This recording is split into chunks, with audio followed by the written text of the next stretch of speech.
Okay, welcome to the Keep Me Different podcast. Hey. My name is Destiny. I'm DeAnna. And we are your hosts today. Whoop, whoop. I think, so we're going to start with our intros and introduce ourselves, and then we have some pickup lines for you guys. So, I'll go first. My name is Destiny Potts. I wanted to start this podcast because I thought it would be fun to just get a bunch of my friends together and talk about the Lord and, you know, all those types of good things. And yeah, DeAnna. I'm DeAnna. I am, let's see how many roles we have here. My husband is the youth pastor at Connection Point. I also am on the worship team. I am the church clerk. So just all these different positions. She's a busy woman. Hey, that's church planting when you kind of just do everything. Yeah. All right. That's me. So we're going to get into our pickup lines now. I'll let DeAnna go first because I feel like she has more than me. She has better ones. I had to look them up, okay? So I don't know all of these by heart. But the one that I did know by heart was, now I know why Solomon had 700 wives. Because he never met you. I like that one. Mine's not funny, but I mean, it's got Riz to it. So I would just be like, is your name Joseph? Because I'm going to marry you one day. Ooh. But I don't. Yeah, do like the Riz face, you know. It's about the delivery, you know. Oh, yeah. All about the delivery. Okay. How many times do I have to walk around you to make you fall for me? I really like this one. That's a good one. Walls of Jericho. When you first told me that one, I had to think about it for a minute. I was like, wait, oh, and then it hit me. It kind of flew right over your head at first. Literally, I said, huh? Let me think. I'm not gonna lie, that was the only one I had. I didn't give myself enough time to come up with more. I'll let you go with another one. I got another one. I know Moses parted the Red Sea, but baby, ain't nothing parting you and me. I feel like if somebody were to say some of these to me, it might work. I'd be like, I feel like just the right person with the right amount of Riz, it might work. I don't know. I like that corny. I would probably cringe very hard. Okay, let me. You read another one while I try and look up one. So last night I was reading in the book of Numbers and I realized I don't have yours. Ooh, okay. That one may work. That one had something. I'm failing over here. Oh my gosh, Destiny. Did it hurt when you fell from heaven? That was it? I was waiting. I was like, oh, well. I feel like that's such a generic one. I could have said that one. I feel like everybody uses that one. Okay, let me see. Is it hot in here? Or is it just the Holy Spirit burning inside of you? Ooh. I don't know. I need a fan, guys. It's a little hot now. Okay. Gosh dang it.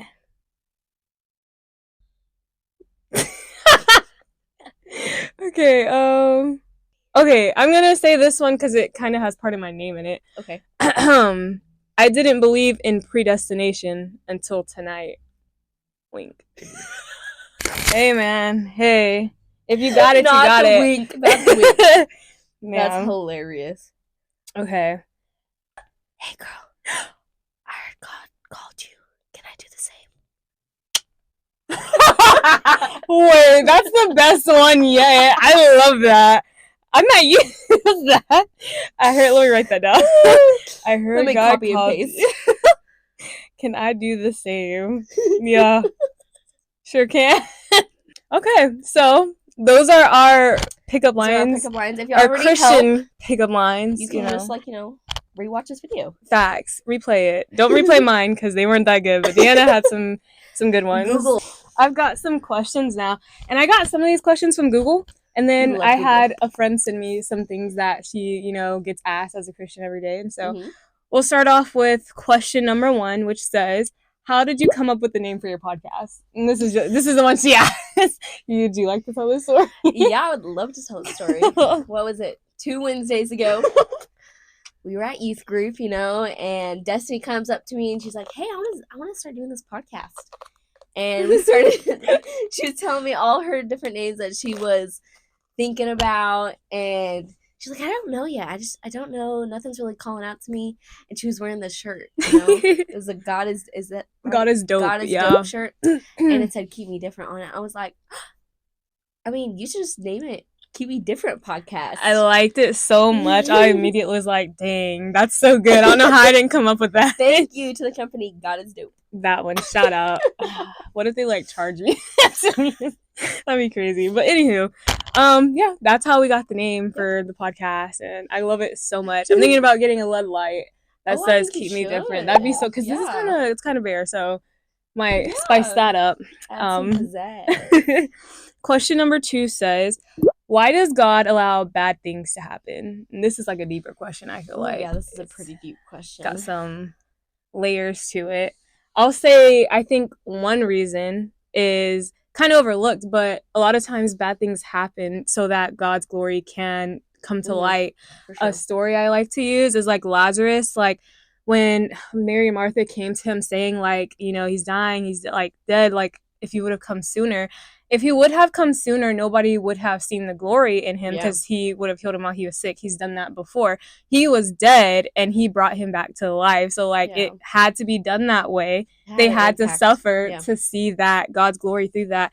So I think that's one thing, is just so God, his glory can be highlighted. Yeah, and I definitely think that if our world wasn't so quote-unquote evil or bad, then there would be no hope. There would literally be no hope. We would be asking ourselves, is this it? Right. Like, is this all that we have in store for us? And so being able to have a God literally save you from that life and give you hope for a better life. Because, our world is bad and stuff happens to us that are unexplainably evil. But we always have hope, and we always have the understanding that there's a reason behind it. God has a reason for everything.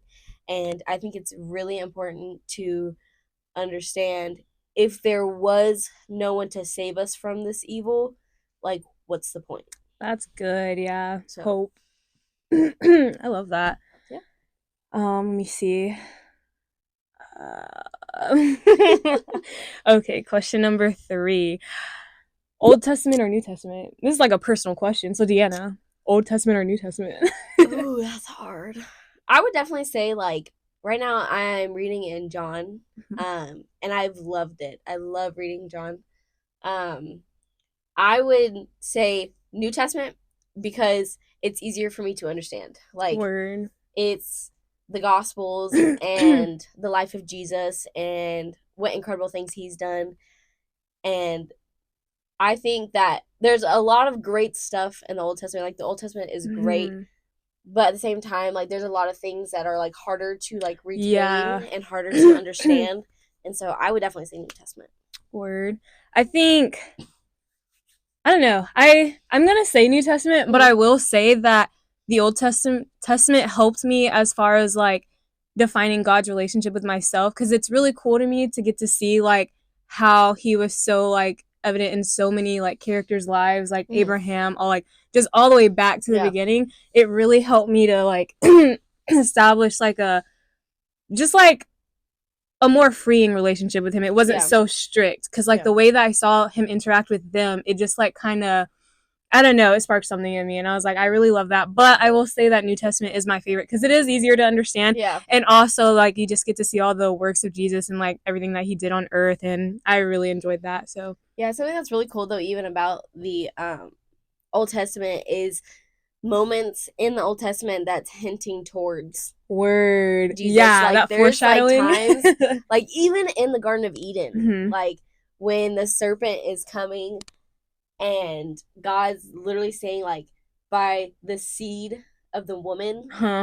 Like, that's like a foreshadow of Jesus. Like, that's at the beginning. And then you go through the whole Old Testament, and then Word. There it is, and it connects all back. I love that. And there's even, like, these things called, like, Christophanies, or Christophanies, I think that's what the word is called. I don't know. Hey, you telling me? We love a Bible degree. I don't really remember the word for it. But it's, like, where Christ shows up, and not a physical form in the Old Uh-huh. Testament. So like the burning bush, Mhm. like all these different things Word. where like Christ shows up and it's not in his physical form. Uh-huh. And so Okay. that all happens in the Old Testament. So it's really cool how different things are connected from the Old Testament to the New Testament. I love that. I didn't even think So about that. Yeah. That's yeah. really cool. Let me see. Dang. That's really cool. Yeah, it's crazy. It's crazy to believe, like, to hear people say, like, how can you believe a book Uh-huh. that was written by man? But like the fact that there's so many connecting points Mhm. Yeah. and from several authors that weren't even like around when some of them were writing the Bible. Uh-huh. Like for it to be Word. able to line up so like Yeah. correctly, and It's insane. it's insane. I love that. Don't you just love God? Let me see. What was I on? That was 3. So Yeah. 4. This is a good one because I literally saw you post something on Facebook about this, and I had already written this question down. I was like, I know she's gonna have a good you're gonna go in on this one. So it says, can someone believe in God but not attend church? Oh, I really did just like You 2 literally days just ago. posted something. Oh my gosh. Well, the post that I put, I'll reference it since we're talking about it. The post said, being a Christian and not going to church is the same as being married and not going home. Come And on. I saw that and I was like, what a revelation. What a great idea and a great way to put it. Mm-hmm. For people who are more visionary people and like for people to understand it, that's a great way to put it. I believe that, I mean, obviously being a Christian and being saved, that's between you and God. That's a relationship between you and God. But the church is there for you to fellowship with your brothers and sisters. Like, we were not made to be alone. We were not made to live this life alone, and to have someone who believes the same thing as you, and you're able to grow in each other, you're able to keep each other accountable. Like, it's so important for your relationship in Christ and the growth in that. My husband talks about with our youth, if me and Destiny were best friends and we never talked, there's like that relationship has been established, but there's no growing in it. But if I was truly Destiny's best friend and I was truly someone who wanted that relationship, I would talk to her. We would go do things together, and we would spend time with each other and grow. And so like that's even the same thing as your relationship with Christ, and the church helps that. The church is so important in your growth in your relationship with Christ, and you just get to be able to see how you can empower somebody and how they can empower you, and they can be there for you in a way that some people just can't. I love that. I agree 100%. Yeah. I think just like what is it? Analogy? That's an analogy. Yeah. Okay, just like the analogy says what she was, which is not knowing what I'm talking about. But yeah, it's just like that said. Don't look up these words after. Cut this whole segment to the next question. But no, I agree 100%. I think not going home to your husband, there's no relationship there. So just like with Jesus, it's a relationship. It's not just okay, I believe in Christ, but I'm still just gonna live my life the way I want. It doesn't work like that. You can say you're a Christian, but when it comes to that time, I don't, he might just say like, I never knew you. So if you want to know someone, you have to keep up that relationship with them. And I think definitely in the Bible, it even says how church is important in fellowship with believers. Yeah. I wish I could remember the verse, but it's definitely in there. Even like in me and my husband's marriage counseling, they literally said that like the husband is supposed to love your wife as Christ loves the church. Word, yes. And so, like, that's like in Ephesians, I believe. I want to say something like that. So, like, it's even crazy to even see the relationship with Jesus and the church. Like, word, to be able to have that and to be able to go back to the Bible and look at those things and learn those things. Like, church is such an importance to Christ and to God and the Holy Spirit. Like, it's somewhere that you literally feel home there. I felt that 100%. This walk is hard to do alone, and so I will just say it does not get easier becoming a Christian. Literally, in fact, it's harder. Very much so. I think it's very helpful to have like-minded people around you to support you and keep you going. So, let me see.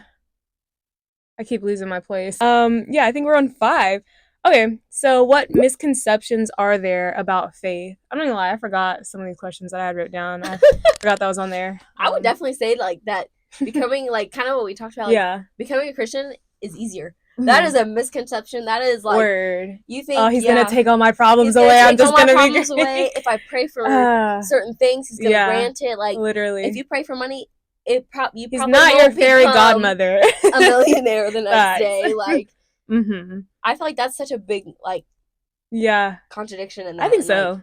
like, misconception, because you're on the enemy's hit list now. Like you're doing stuff for Christ and you're growing his kingdom.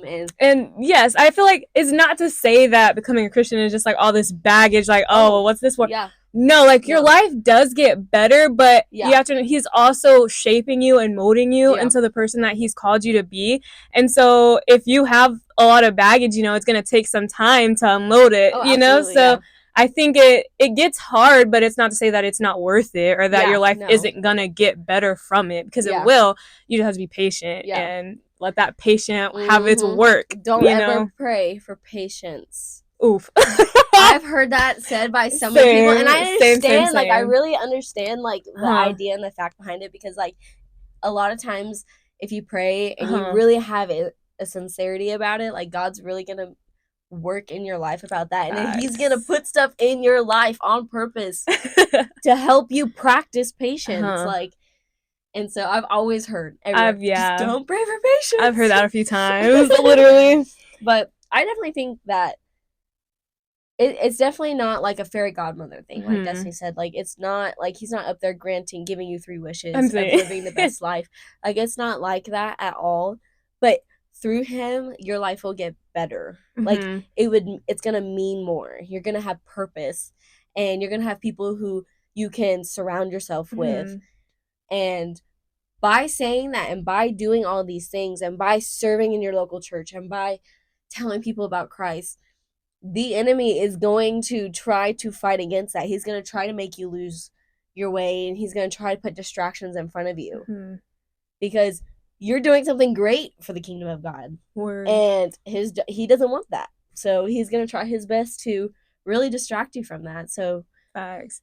I heard something, you probably heard it too, but it was like, if we get to the end and we find out there's really no heaven or hell, like how would you spend your life?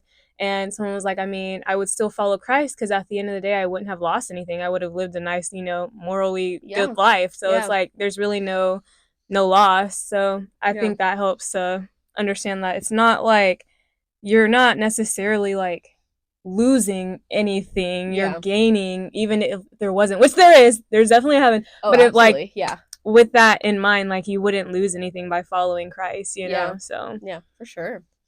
All right. What was that? What's that word called? Improv? Is that improv? Yeah. Is that the word? That's it. Yeah. I was not in theater in school. I was a band girly, not a theater girly. Oh my gosh. I think I did choir for like a year, and that was it. Let's see. That year of choir really helped. Yo, sing, guys, and y'all know that already. With her, I love that.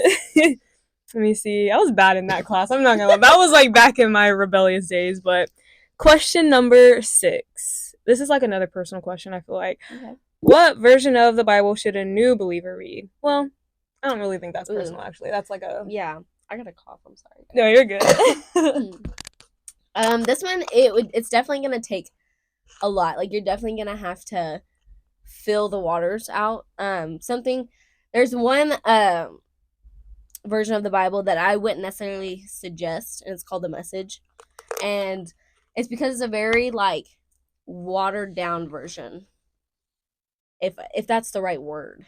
It's a very like, they take things from the Bible and they make it like really really really understandable with like simple meanings and phrases. And so I wouldn't necessarily like say that as your go-to like all-time study Bible. Like obviously you can use it for like getting different ways, because obviously we know that different translations kind of like you can look and compare of what this one says and what this one says, the language that's used, the words that are used.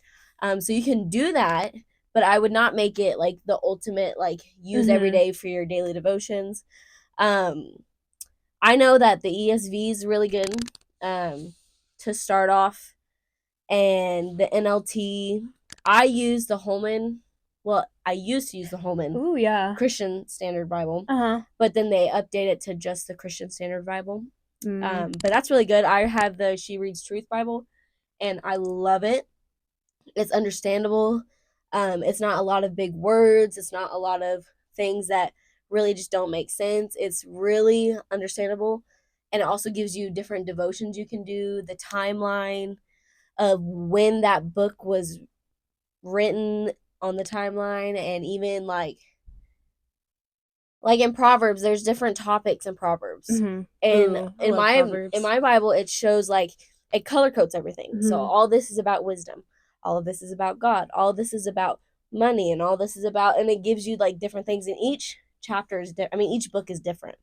It has those key like signature things about each book, and I love my Bible. That's one that I grew up.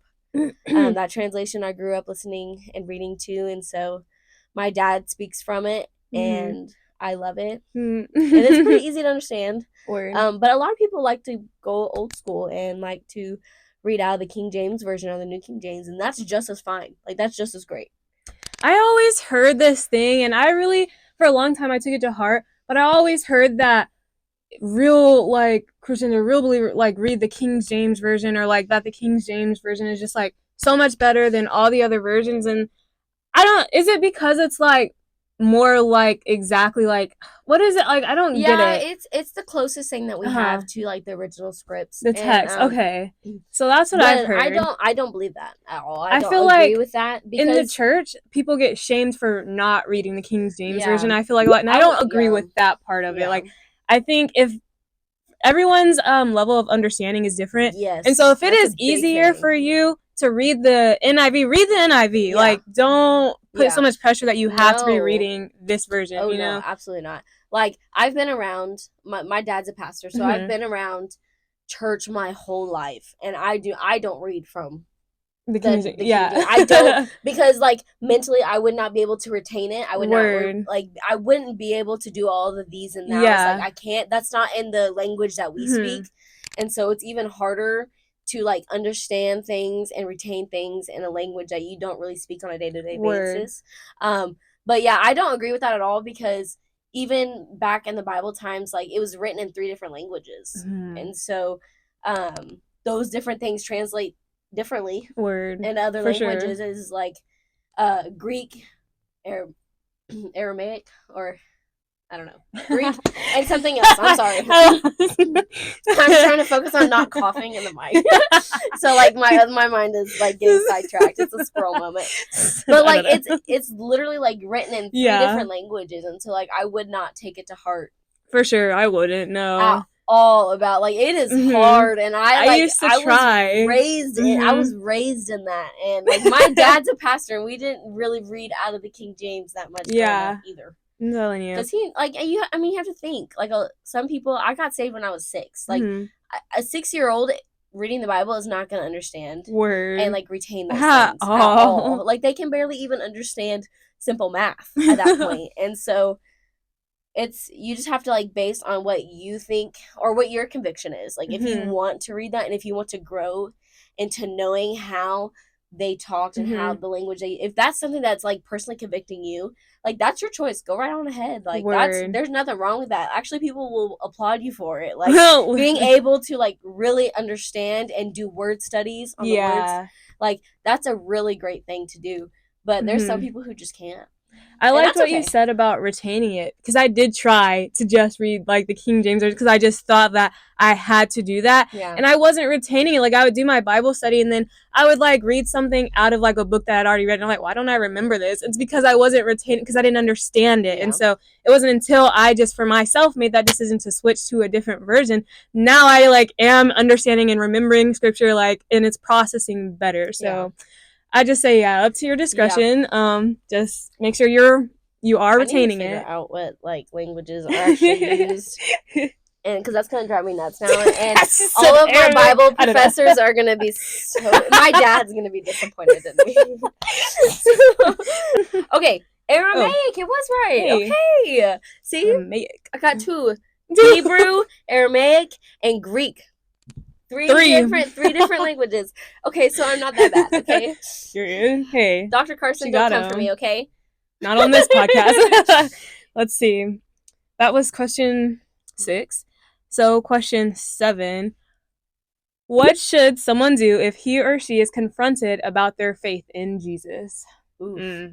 See, this is also like an open-ended question too, It because it's like is. it depends on the situation. Mhm. Like, how are they approaching you? That's true. Like, are they real upset? Are they just curious? Like, are they like coming at you with like hardcore like you're mhm. wrong? I would definitely say though, like in all honesty, the reaction should be the same. Mhm. In any situation, like you should do it out of love and compassion. If they disagree with you, like once again, God used you to plant that seed. It's not your job to grow it. You know, like that's like we planted the Mhm. seed, and it's between that person and God now, and it's God's timing, and God, he knows when the right time is. He will be working on that person. He will be using your seed and watering it. And so your job, literally our job as Christians, is to just spread the gospel. Just talk about him. And the inner workings of that relationship is between that person and God. Yes. And so like I feel like you should always just do it with love and compassion, because you're talking about an all-loving God. So we should be able to have that and convey that to them, like, well, if I'm asking about your faith and you're showing me hatred back, like you're contradicting what you're believing and what you're trying to make me believe in. Like, you're contradicting that. And so we should always do it with love and compassion. If you feel like you get to the point where they start asking you questions and you don't know the answer to, always reach out to your pastor of your local church, like, or leaders in your local church, and it's okay to tell that person, like, I'm sorry, I don't know the answer to that question, but I can get back to you. I'll reach out to people who understand this topic better and who have really studied this topic better, but I'll reach back to you. And if we want to keep talking about it, we can keep talking about it, and I'll let you know what I found out. Yeah. Ooh, so. I like that. It's kind of like what is it? Apologetics. Like when you're trying to just explain to someone but not teach necessarily, but have a conversation with them so that they're open to it, you're open to it, and you're both like, it's not one person just like telling one person everything that they know and that their way is only right. Like, it's just like being open with each other and having a conversation, and not like not a sermon, you know? While you're trying, I was trying to find that Bible verse that was like, as a Christian, be ready to stand and give an account of your faith. I couldn't find it, but when I do, I'll put it up here somewhere. But that's, basically what it was. But I like that for sure. It's always with kindness and grace, because that's what Jesus would do. Yeah, we're all sinners. I mean, we all, like, even being saved, we still sin and we still mess up. And so we can never, like, look at people who aren't saved like we're better than them, because what made us who we are is Christ, and the only difference between me and that other person is that somebody witnessed to me, and now I need to do that to somebody else. So I love that, man. I like moments like that too, just like being able to do it's so like purposeful. It's like, man, like this is what I'm here for. Like, and even like our youth group, Destiny's one of our youth leaders in our youth group.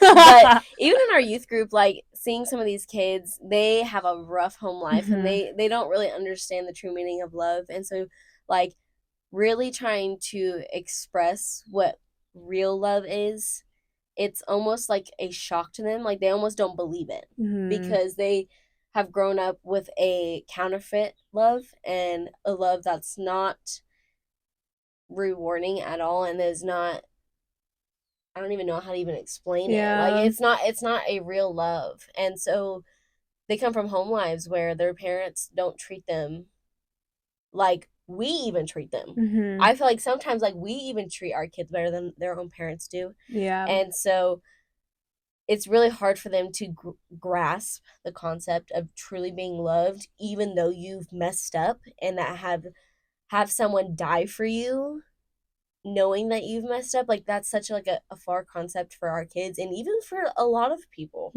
And so us being able to have that common, cool, and collective, like, attitude about ourselves, and our loving and compassionate attitude about ourselves, like, that is such a big deal, because if we're not displaying Christ's love, and as we're telling them, or as like they're getting, if they're talking too loud in church, like if we do it out of love and kindness, like they know that there's something about us that's real, and they know that something about us is different than other people. Mm-hmm.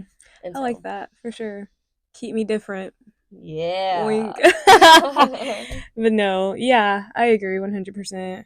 Yeah. I think it like messes like plays with your heartstrings thinking about how we are a big impact in their lives. Yeah. And it's also very like stressful too. Yeah. It's like, dang.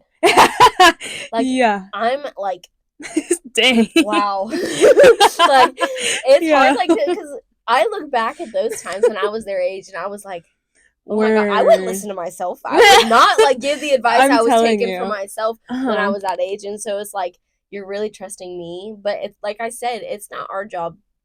Like, our job is simply planting the seed, and that relationship is grown by God and God alone. Like, we're not made to change them. That's God's job, not our job. Mm-hmm.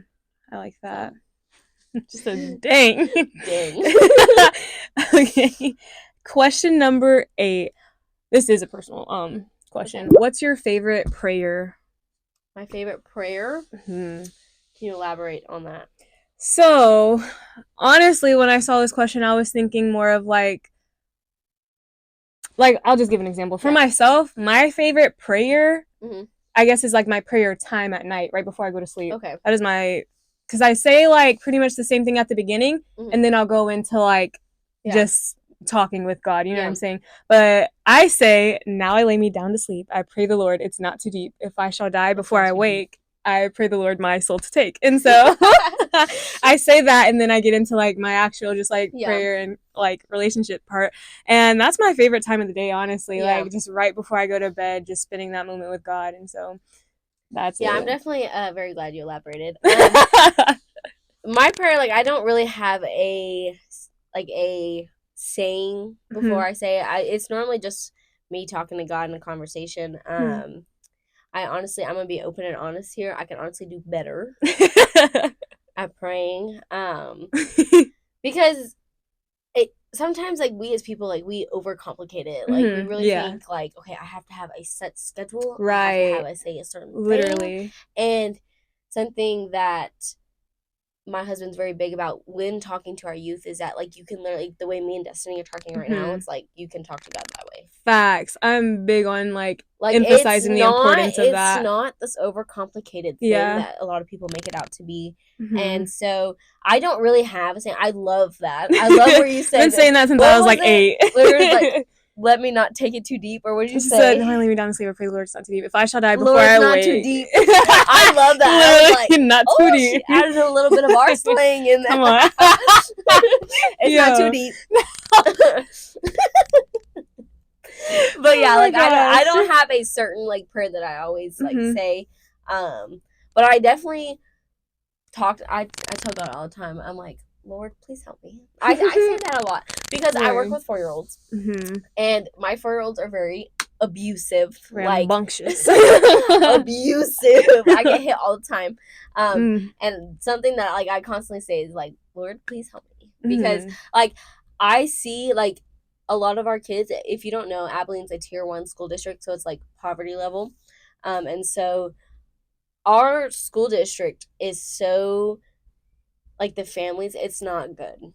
It's not good for these kids to be growing up in. There's a lot of drugs, there's a lot of abuse, and there's a lot of things that 4-year-olds should not see and should not experience. And so, like, I constantly tell myself all the time, like, Lord, please help me, because I don't want me and my frustration. Like, I know that God put me in these kids' lives for a reason, and I want to be able to show them what love truly is through Christ. And so, like, for me to say, God, please help me, because in that moment, like, my fleshly nature is like, I really want to hit these kids back.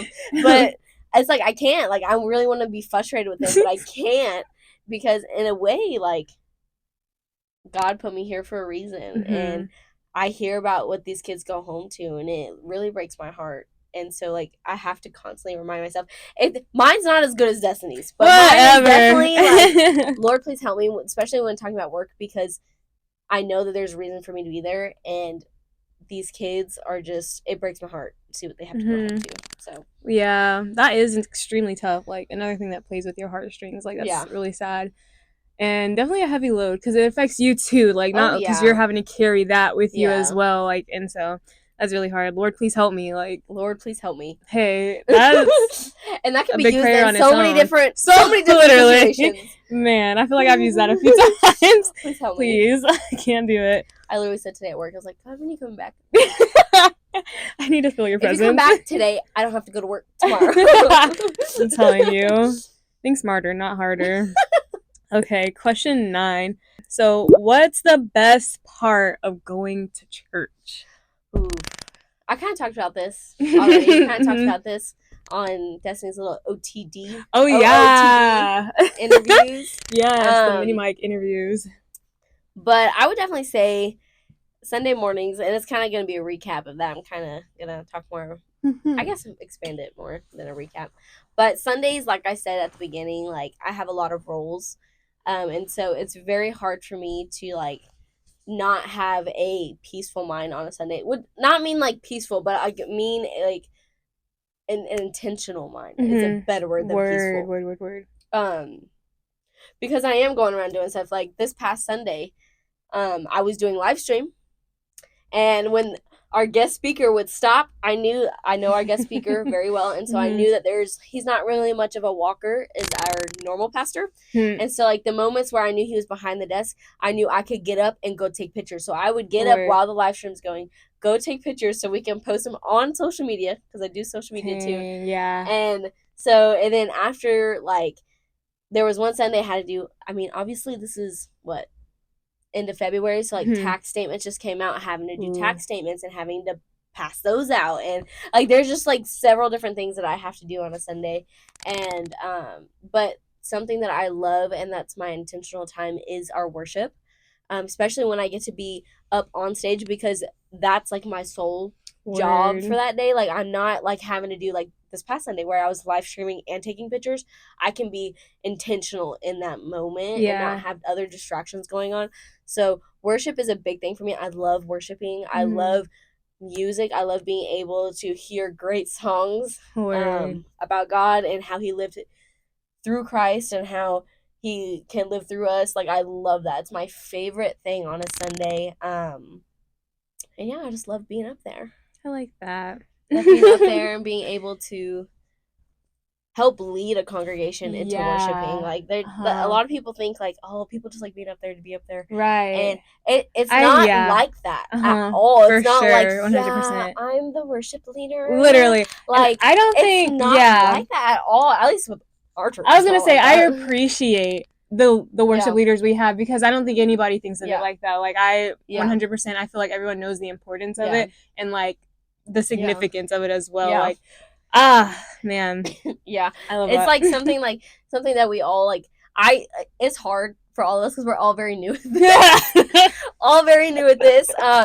And so like I would definitely say there's times where I like even have to, I tell Destiny, I tell Michaela, which is our other worship leader, and myself, like I have to remember to like practice what I preach, you know, like understanding and taking my own advice. But like I tell them all the time, especially Michaela, I tell them like, we're not up here for us. Right. We're up here to like, it don't matter how you look in front of like, I mean, you can close your eyes. People are going to be worshiping Christ. Like your job, your sole job is to help lead these people to worship Christ. Word. Like it has nothing to do, nothing more than that. And so like, I know for me, I get in my mind a lot, like especially leading a song. I'm like, oh, I can literally Destiny sang my song and did it way more justice. But I have to say, when DeAnna would sing that song, I truly felt God's presence through her. Like literally just standing by her when she would sing it.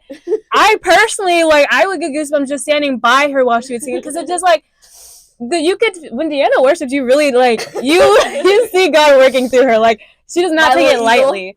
She taught me so much about worship, honestly. Like just letting go and really like allowing God to work through you. Like I learned that from DeAnna. Like just seeing her worship, I was like, I've never like been around this before, really truly. Like it was so beautiful. And so like when she sang the song specifically, I like to hear her sing it because it allows me to just have that moment to just listen. Yeah. And oh man, but there's like different parts like in the moments that are like our struggles and our like our strengths, and I struggled with that song like actually being able to sing it, not necessarily the presence of it, but like to sing it in the right key and give it the right justice and the right tone. Like Destiny killed it doing that. Whereas when I was thinking the whole time I was singing it, I was just like, I was letting Satan creep in because I was like, I'm not doing the song justice. Like, they're gonna hear me and they're gonna be like, why is this girl even up there? And she just really needs to get down. And so guarantee nobody said that. I always have to like be able to be like, DeAnna, this is not about you. Like, this is like your job up here is to help lead these people to worship. Yeah. But I will talk about it took a long time for me to be able to worship like that. It really did. Being around people, I remember growing up going to camp and seeing people raise their hands, and I'm like, what the heck are these people doing? Why are you raising your hand like that? And I remember like, so, do you have a question? I remember like singing, and I'm like, should I raise my hand? No, that's kind of weird. Let me not do that. And it really didn't get to like college. Like when I got in college and I started serving in my local church in Missouri, I was like, I really need to stop worrying about what other people feel like. Sure. It's definitely like a pride and humility type thing, like for sure, and it plays with you. But I think the humbleness is what got me through. Would you say just humbling yourselves before God and just understanding like it don't matter what anybody in here thinks. If I want to raise my hand, I'm gonna lift it because I'm lifting for God. Like, you know, something that always like speaks out to me like when worshiping is like, if you've seen the movie, I Still Believe, it's based off a song, a Christian song, from German camp, I believe. You're gonna have to like fix it. You can like fix it up if it's not German camp, but it's called I Still Believe. And the girl in the movie is going through a terminal illness, and she is the sole believer in their relationship at this point. Like, she is the one who is like talking to him about Christ, and while she's sick, she's literally saying like, if the God who made the stars know my name, like that's insane. And so for me to be able to worship and like act like I'm someone, like worshiping, like acting like, well, if they make fun of me, it doesn't matter, because the God who literally made the universe like knows me, knows the amount of hair on my head, like he knows all of my secrets, he knows all the things that I've dug down and kept away, he knows all those things, and he still loves me. So I need to worship to my fullness for him. And so it's definitely something that you have to learn, like not necessarily learn, but you have to build that relationship. You have to be understanding of the fact that God is just me. Here's me. Yeah. And there's times still to this day where I'm like, we sing songs and I'm like, I really want to get on my knees. Like, I just want to get on my face on the floor and like just praise. And I'm like, but people are going to look at me weird, and I'm not going to do that. And so like, it's still like, I'm still dealing with those thoughts. And so I love people who can just be able just to get down and just like block the world out in that sense. But yeah, it's hard. It is, yeah, for sure. I 100% agree. But I think that that's like the beautiful part of it as well, is just that transformation. Like, I remember when I first started singing at Connection Point, I like was very timid. I stood in one place. I kept my eyes open the whole time. Literally, like, she like, let me read those. Singing. You can tell that the stage monitor's behind her. Literally, I was just singing, like no purpose, just singing the song. And so I remember Joe. The Roberts family are always very honest, I feel like, and you can always count on them for that. Hey, and I love that. I married into that. Okay, so hey, I literally love that about them, because they're gonna tell you how it is. Oh, yep. And Joe pulled me aside and he was like, "Hey, like, I really enjoyed your song. Like, you know, it was beautiful." He was just like, "I just feel like you weren't really letting him work through, like really use you, work through." I went home and I was like a little offended at first. I was like, well, I thought I sounded good. Was he trying to say? Did I hit the key? Literally. And so then I like had this internal battle, and I was like, you know, I'm not gonna lie, he was right. I was just singing another song. There was no significance to it. There was nothing like God wasn't really I was just singing a song just to sing the song.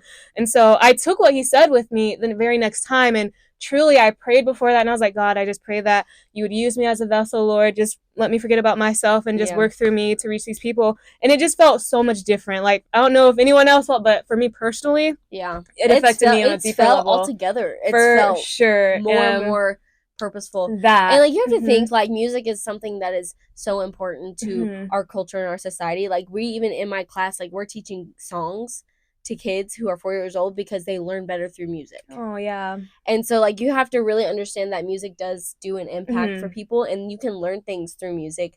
But at the same time, like, you can watch American Idol, and people can sing a song, and they're going to be like, yeah, you sang it great, but, like, you also have to have emotion. Like, you have to, like, if there's a song, I literally just watched a TikTok about it because, you know, they're starting up with all their auditions again. And they're like, not only did you sing it, but you told a story while doing it. And, like, that's stuff that they look for. So that even happens in the secular world. Like, in the secular music, like, you have to be able to, like, have emotion. And you have to be able to truly understand what you're singing about and believe what you're singing about. That part, yeah. Yeah. And I think one thing I do now as well is, like, when I listen to a song before I sing it, I try and, like, really listen to the lyrics and visualize what they mean. Like, All Hail King Jesus. Love that song. When they asked me to sing that, I didn't know it. I had to go learn it. But I like that because I literally got to, like, just become that. Like, oh my gosh, that song is so, the lyrics, I can't even express to you. Just him coming up from that grave, like, them talking about, like, the skies, like, lighting up, like, just hearing that, seeing that, it's so beautiful. Imagery. Like, literally, yeah, that song like, is things so... that you can really picture in your mind. Yeah, that I love so much. That. So and studying the music before you sing it as well is just, like, something that really draws you closer to God because, like, you're like, I know what I'm singing about, like, and so I feel bad for our worship pastor at Tyler Hendrick because growing up, like, me and my husband would constantly give song ideas, and he's just gotten to the point where he's like, throwing them out. We're not doing it. Not doing it right now. So I said no. And we were literally at youth group last night, and I was like, hey, Tyler, like, Kyle's gonna be talking about, like, the last words of Jesus Christ on the cross next month for Easter. And I was like, we should sing this song by Cain. And he just looked at me. He was like, I was like, we don't have to sing it at church. We can just sing it at youth. And he was like, I'll think about it. And I was like, thanks. Hey, at least he's gonna think about it. It's just there. You planted that seed. I did. I planted it. And I'm gonna continue to water it. I'll be like, hey, have you listened to that song yet? Every time you see him. What was it? Hey, Jesus? Yes. Love Hey, Jesus. If you ever want to listen to some great Christian music, Cain. Cain. Love you put me on Cain. Love Cain. They have, like, they literally put Bible stories in songs, and it's, like, the best thing in the world. I love that. Yeah, DeAnna put me on. Until I met her, I had no idea. They're definitely like a hippie country kind of vibe. It's a vibe, yeah, for sure. Love it. It's a vibe. Okay, well, that was my last question. Do you have any questions we could ask? I don't know. That was question number 9. Well, like, we need at least one more to make it 10, you know? Like, even it out. We can talk about how... Well, we can talk about... I'm not just going to talk about this.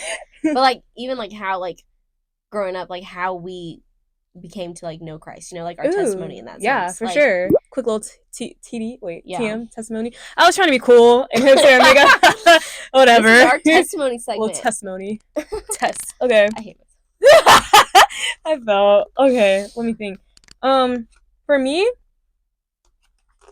if we're just doing quick ones, like, you can reach people. Just like, your testimony. I love that. So important. So we're gonna end it off with our testimonies. I haven't heard Destiny's yet. So oh, no way, dude. Yeah. Okay, so I'm gonna make it, like, quick but not quick. You know, like, it could be longer, but I'll just make all the important stuff.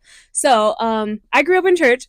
Always went to church with my grandma when I was little. When I got to, like, middle school, I stopped for a minute because I was like, I kind of just want to be with my friends all the time. I just, you know, want to do my own thing. Like, God's cool, but I just want to live my life as a kid.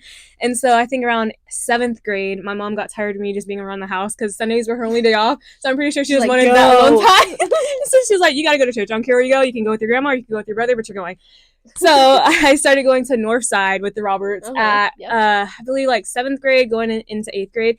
That's where I met Bailey, Joe, Kyle, all of them. And that kind of changed my life for a minute because it just put me in the right group. Like, at that time, I think middle school was, like, such a impactful. Exactly. Like, you can, like, be, like, persuaded in Literally. different paths. That's like a crucial part of like Yeah. adolescence, and so I was very grateful to have fallen in with Bailey and like just this church crowd, because it really kept my head on straight from what I could have been doing. And so 8th grade to like 9th grade, we're all like really close. I'm like consistently in church, and so it's really good for me to be around that crowd. Yeah. And then when I got to about senior year in high school, that's when the Roberts family, I think, moved churches to Trinity, and so stopped going again for a while. And I don't regret it, because I am where I am because of it. But at that time, that's where I kind of just fell into like these cliques at school, and they weren't bad, but they just weren't my Christian cliques. So it wasn't just, it wasn't the best, I guess. And so I ended up going to college, Texas State, go Bobcats, and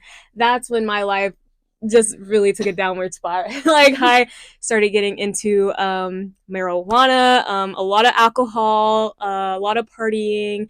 I ended up dropping out of school, and I think either way I wouldn't have made it through college. It was not for me, but I think that definitely had an effect on it as well. And so I'm just like, at this point, out of college, first year is done, so this is probably like 2021. Yeah. And I'm just heavily smoking a lot, drinking a lot. There would be times, like days, where I'd wake up, smoke, drink, and this would just be like every day for like a year. Like, it was a long time of just that lifestyle and going out with friends and just like nothing glorifying to God at all. And so I finally realized that I was using these drugs and alcohol to just kind of not have to feel my feelings, because I feel a lot and I feel heavily, and it got to the point where I just couldn't take it anymore. So that's a big reason why I started doing those things, because I just didn't want to have to deal with my own emotions. And so after a while, I just convinced myself, and I literally told myself, I was like, you'll never be happy if you're not doing these things, if you're not smoking, if you're not drinking. And I was like, God, I can't live like this anymore, because like while I'm doing all these things, my mom hates it. She hates the smell of weed, hates everything about it. And so she was always like on me, and like in my head I was like, I just can't please anybody. If I stop, then I won't please myself. If I do, then it's like it's not gonna please her. So I was just always in like this internal battle, no peace whatsoever. And so, big hint of why you shouldn't do those things. But yeah, I just felt no peace ever. And so I finally just one night got on my hands and knees, and I was like, God, like, please take this pain. Like, I can't do this on my own anymore. At this point, this is an addiction, and I can't help. Like, every time I try to stop, I run right back to it. Like, I physically can't do it on my own. And it was like really intense, because like truly it was an addiction. And like at my age, that's really sad, because it's like I still have so much more to go. So like I was like, I can't live the rest of I'm so young, I can't live the rest of my life like this. God help me. And literally in that moment, it was crazy, because I felt so much peace. He literally, in that moment, he took it, and I'll never forget it. Like, I will never forget that specific moment, because that's really what just like set my heart on fire for him. And I'm not gonna lie, I did turn back a couple of times, but even with that, I had so much strength to walk away still, because he was like with me more than he had ever been. And so that's really when I like just said, okay, forget everything else. I'm going to follow Christ for real this time. Like, and not just say that I'm a Christian. I'm actually going to try and be obedient and do what he is telling me to do. And so that's pretty much it. That's like the big thing that he delivered me from, and what really just made me know, like, okay, he sees me, he hears me, he is with me. And that's it. That was awesome. I love being able to hear testimonies, because it's literally, I love God that. can work through that, and he can plant seeds in that. I love like how you said, like, even when you said like you were wanting to stop and you fell back into it, like that's like anything. I'm telling you, it's not like where if you become saved, it's just like you can like cut cold turkey. Like, right, yeah. We went to a young adult conference. This was Destiny's first year going this year, but last year, maybe it was 2 years ago. 2 years ago, the first time, we went, and there was a speaker there, and he talked about addictions, and he talked about how like looking and saying that I'm never gonna do this again is such a humongous task. Like, it's almost like unbearable for us to even like understand it or comprehend it. And he said, what you need to do is like think of the next 24 hours. For the next 24 hours, I'm not gonna do this. And then have like accountability partners. And like that was like, that affected everyone. Like that, I remember people like getting off of social media, simple as just social media, like being on your phone, like and it's so hard to really ultimately like cut cold turkey in that sense. For like sure. it's and you can't do it on your own. You have to have God's Mhm. grace and his love, and you can just do it by the next 24 hours, because in the next 10 years, like thinking like, well, I'm gonna stop for 10 years, or I'm gonna stop for the rest of my life, like that is just so vastly big Mhm. that like our brains cannot comprehend it at all. Yeah. And so I loved that. Thank you. Thanks. I love Oh, that. glory to God, man. Saved my life, literally. Oh, man. But DeAnna, would you like to share your testimony? Yeah, I feel like, see, something, I'm going to talk about this because this is something I struggled with for a long time. I feel like people with different testimonies, like the reason why I love testimonies now is because I've actually came to peace with mine. Yes. And me, like I remember telling a lot of people, like, well, yeah, I just grew up in church. Mhm. Like my testimony doesn't affect people. Like, I've been around God. My parents love my parents. My parents were great parents. I didn't have that hard of a life. Like, so I thought like my testimony like meant nothing. Word. Because See, yeah, like it wasn't like this life altering testimony. And so I thought like I couldn't reach people with it. But then I realized, like, growing up, I go through things differently than other people. And I take things differently than other people. I agree and completely relate to Destiny when she says that when she feels her emotions, she feels them hard. I did struggle with that.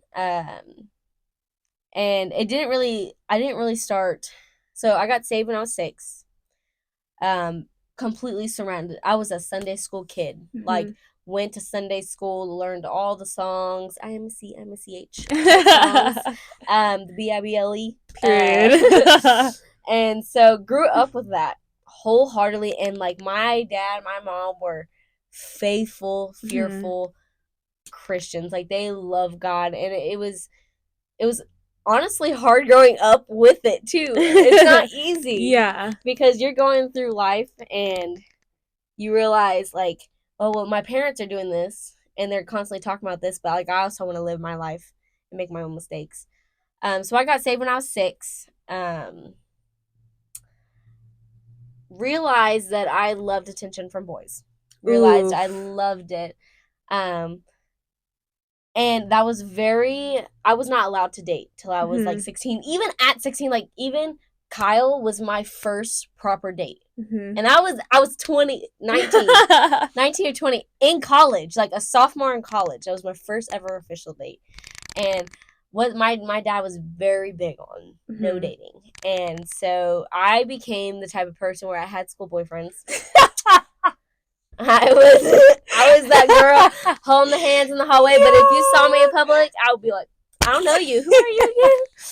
Oh my god. I'm like, don't talk to me. My dad's right here, okay? Yeah, get it where you can. Yeah. But and actually,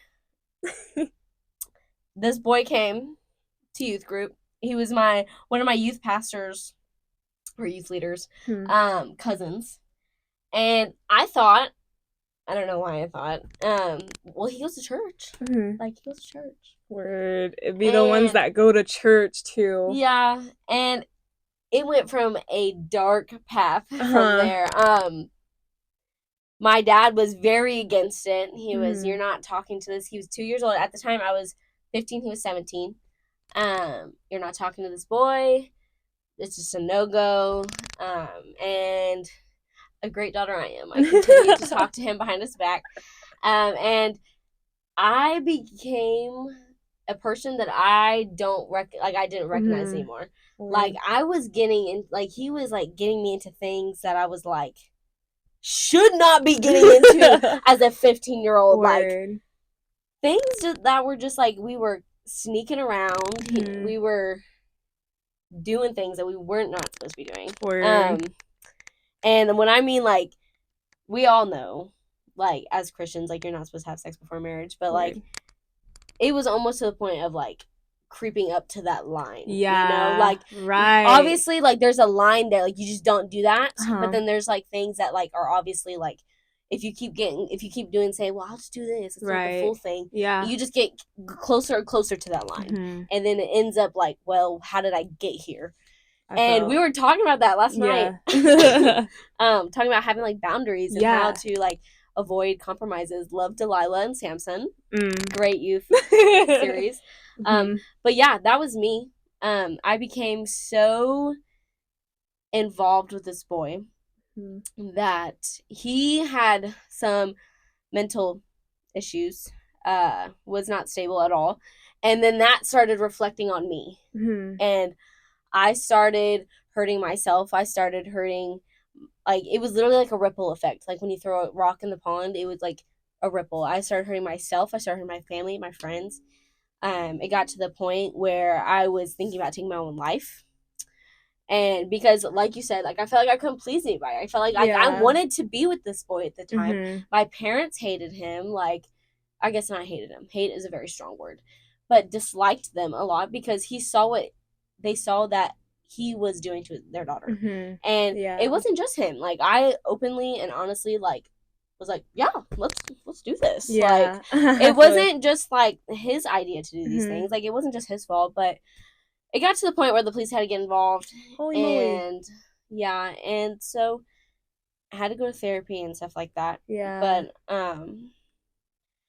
like, I don't think of those things as, like, and I know it's weird saying it, but, like, I'm like, it was just a boy.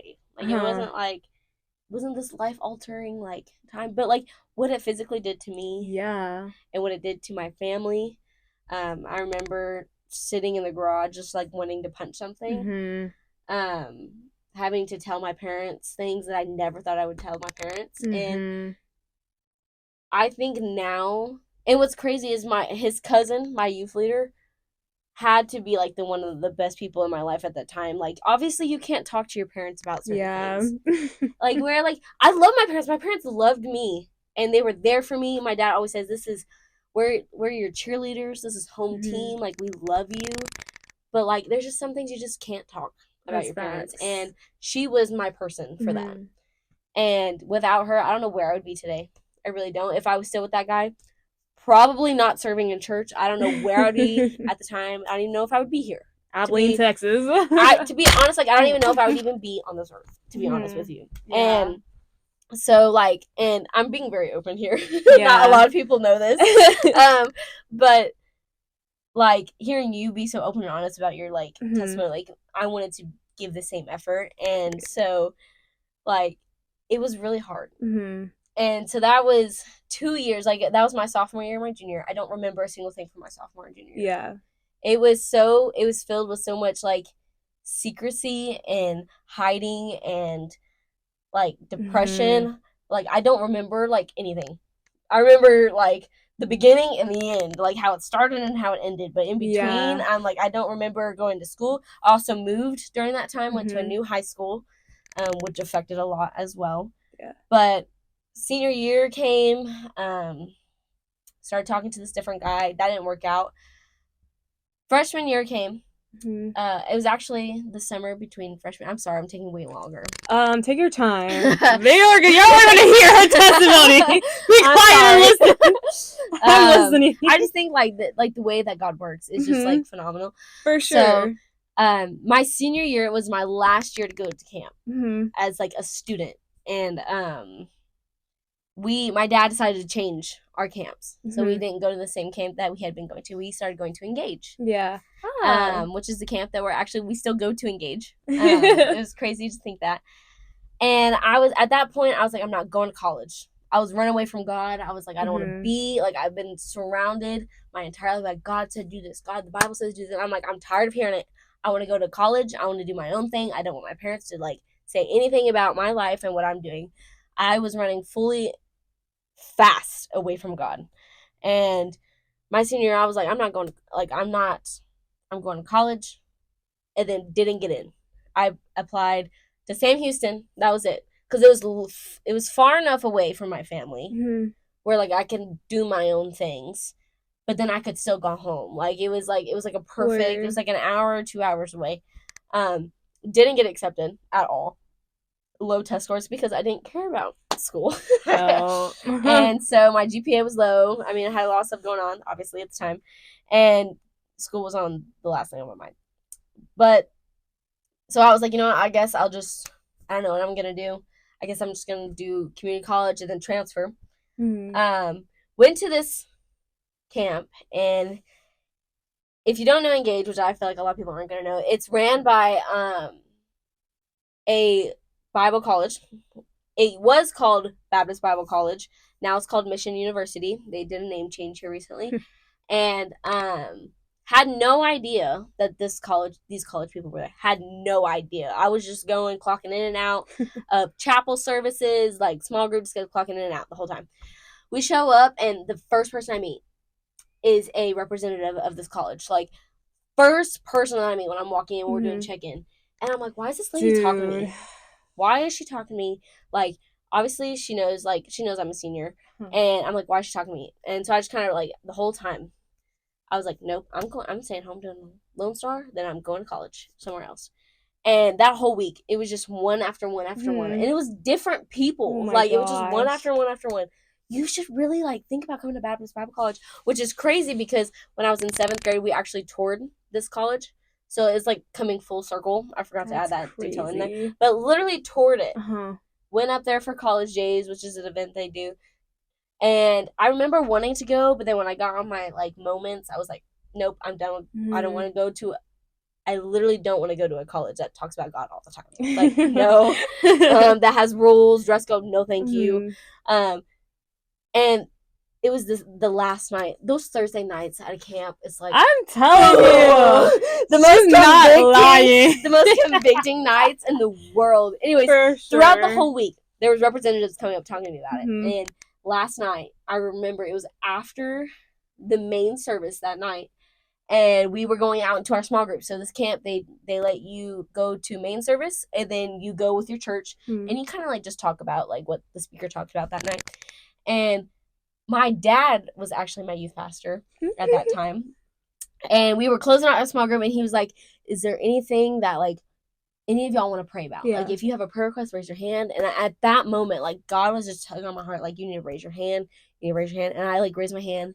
And I was like, what, DeAnna? Like, what's your prayer request? Like, what are you wanting to do? And I was like, I think I need to go to Baptist Bible College. That's the summer after my senior year. I had, like, that's literally that next August. I had, and the way this school works is that we start at the first week of August. So that was the end of June. Yeah. What the heck? Ran home. Thankfully, one of the board of trustees of that college was a pastor there with his church. My dad and him are great friends. Shout out to Lonnie Lerman. Hey. And he just, like, talked my dad through everything, made it happen financially, found scholarships, and he was, like, a blessing in disguise. It was a God thing to be able to do that. And going up to my freshman year, moving within a month and a half, and I was like, oh my gosh, like, I literally have to change. Like, I'm telling myself I have to change everything. And I have, like, never seen more growth in my relationship with Christ. That's crazy. Than moving there for my first year, being by myself, like, understanding boundaries without your parents there, and understanding, like, okay, my parents raised me to act like this. I need to act like this. Like, there's a reason why. And they're not up here to tell me what I can and can't do. They don't know anything, but I still have to honor them in that situation. And I took my first year off. I was like, no dating. I was like, I'm going to focus on my studies. At that point, I wanted a 4.0 GPA. Did not get that. Couple points short.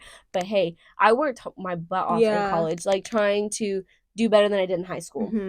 And that was one of my main, like, years, was working really hard there and there. And then sophomore year came, and that's when I met my husband. My husband came there. Hey, Carl!